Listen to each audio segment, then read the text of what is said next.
Hello. एक बार फिर से target coaching classes Pankaj Solanki के चैनल पे आप सभी का अभिनंदन। हम पढ़ रहे थे गणित, जिसके अंदर आपका आज हम पढ़ेंगे सभी बच्चों बोर्ड मास का नियम। देखिए, बोर्ड मास का नियम क्या होता है, सबसे पहले तो हम इसके बारे में अच्छे से जानेंगे। तो आइए शुरू करते हैं।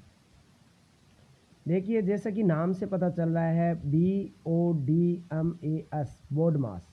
बोर्ड मास किन किन चीज़ों से मिलकर बना हुआ है, सबसे पहले हम वो देखेंगे। बी का अर्थ होता है, आपको याद रखना है, ब्रैकेट। और ब्रैकेट को हम हिंदी में क्या बोलते हैं? कोष्टक। क्या बोलते हैं? कोष्टक। आप इसको ब्रैकेट भी बोल सकते हो। इसके बाद में ओ का मतलब ऑफ, यानी कि इसके द्वारा। फिर होता है डी का अर्थ होता है डिवीजन, जिसका अर्थ होता है भाग। इसके बाद में आप पढ़ रहे हो एम का अर्थ होता है मल्टीप्लिकेशन या मल्टीप्लाई, जिसका अर्थ होता है गुणा। इसके बाद में आप पढ़ रहे हो ये जहाँ पर ए का प्रयोग होता है, तो ये ए का अर्थ होता है एडिशन, यानी कि जोड़ना संख्याओं को।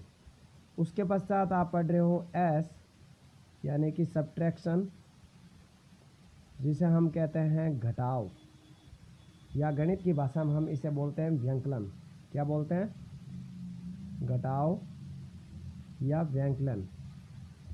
अब देखिए, इसमें क्या होता है कि जैसे भी हम एक बार हम फिर से साथ में पढ़ेंगे कि सबसे पहले कोष्टक को हल कीजिए, उसके पश्चात में यदि कोई ब्रैकेट है उसके बाहर जो गुणा है उसको हल करेंगे, यानी कि डिवीज़न। इसके बाद में भाग को, फिर मल्टीप्लाई यानी कि गुणा को, एक का मतलब जोड़ को, और एस का मतलब घटाव को। तो इन चीज़ों का हमें याद रख के इन्हीं का प्रयोग हमें करना है। तो आइए हम प्रश्न की ओर पढ़ना प्रारंभ करते हैं। देखिए, आपको दिया गया है 1/2 धन 4 ब्रैकेट के अंदर आपको दिया गया है, यानी कि कोष्टक के बाहर 2 + 5/3 ब्रैकेट बंद। यहाँ पे ये छोटा ब्रैकेट है। फिर है घटाव 10, फिर है भाग 5 × 2। तो देखिए, सबसे पहले हमें ब्रैकेट को हल करना है। तो यहाँ 1/2 का 1/2 यानी कि 1/2 प्लस 4, ये देखिए ब्रैकेट आया हुआ है। सबसे पहले हम इस पूरे समीकरण में देखेंगे क्या है, एक आपको ब्रैकेट दिया गया है। तो 2 और 5 का धन करते हैं, यानी कि दोनों को जब जोड़ा जाता है 2 और 5 को, तो हमें ज्ञात है कितना प्राप्त होता है, 7 और बटा में 3। फिर है -10, फिर है भाग 5 × 2। सबसे पहले हमने ब्रैकेट का प्रयोग किया। उसके पश्चात देखिए, ब्रैकेट के बाद में ऑफ, मतलब उसके द्वारा ब्रैकेट को हल करके जो अगर कोष्टक में आता है तो हम इसे गुणा करते हैं। ऐसे 2 अगर आ गया और कोष्टक में x आ गया तो हम इसे 2x लिखते हैं। 2 की और x की क्या हो जाती है? गुणा हो जाता है, एक ब्रैकेट के बाहर और एक ब्रैकेट के भीतर।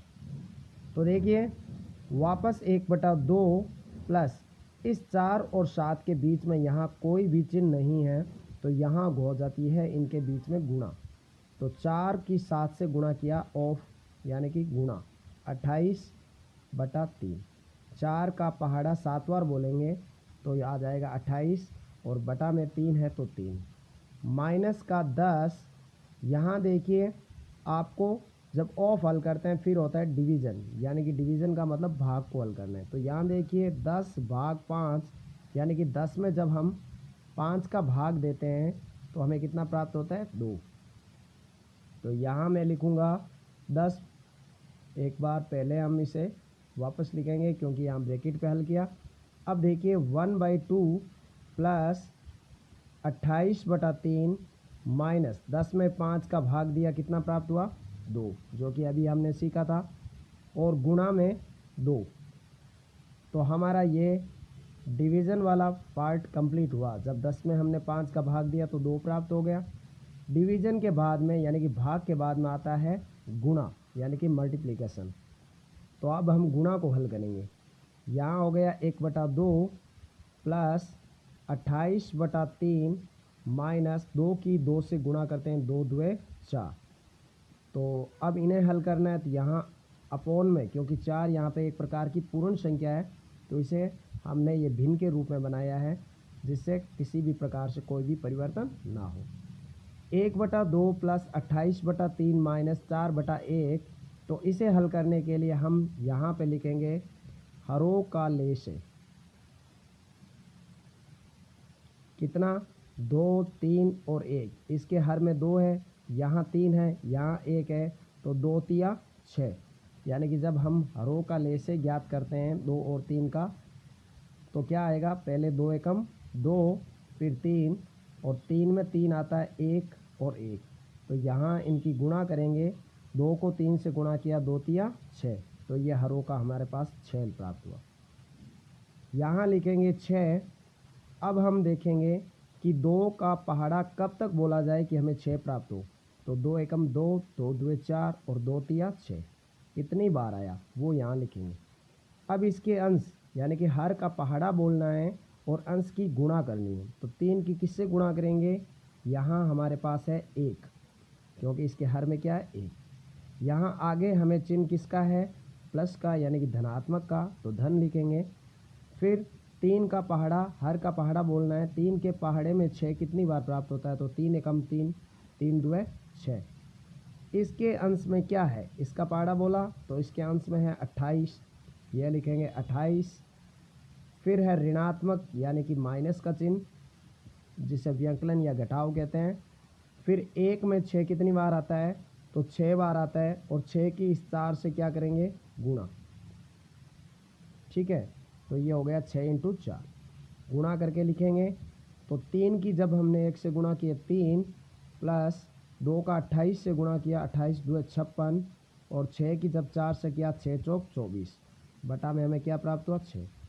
अब आपको धनात्मक संख्याओं का योग करना है। ये धन है, ये धन है धनात्मक, और ये ऋण है। तो 56 में 3 को जब जोड़ेंगे तो 59, और माइनस का 24/6। 9 में से 4 गया 5, 5 में से 2 गया 3, यहाँ कितना प्राप्त हो गया आपका? 6, 35/6।